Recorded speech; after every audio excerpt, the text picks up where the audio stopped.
નમસ્કાર મિત્રો, આપ જોઈ રહ્યા છો પંચમહાલ એક્સપ્રેસ ન્યૂઝ ચેનલ। આજના મુખ્ય સમાચાર પર નજર કરીશું।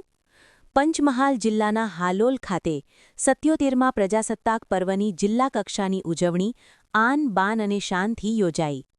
કૃષિ રાજ્યમંત્રી શ્રી રમેશભાઈ કટારાની અધ્યક્ષતામાં ધ્વજવંદન અને પોલીસ પરેડનું નિરીક્ષણ કરવામાં આવ્યું। મંત્રીશ્રીએ જિલ્લાના વિકાસ કામો માટે ₹25 લાખનો ચેક જિલ્લા વહીવટીતંત્રને એનાયત કર્યો। ટેબ્લો પ્રદર્શનમાં ખેતીવાડી વિભાગે પ્રથમ, આઈસીડીએસ વિભાગે દ્વિતીય અને પોલીસ વિભાગે તૃતીય સ્થાન મેળવ્યું। શાળાના વિદ્યાર્થીઓ દ્વારા દેશભક્તિથી ભરપૂર સાંસ્કૃતિક કાર્યક્રમોની રજૂઆતથી સમગ્ર વાતાવરણ દેશપ્રેમથી ગુંજાયું। તંત્રી નિલેશભાઈ દરજી, પંચમહાલ।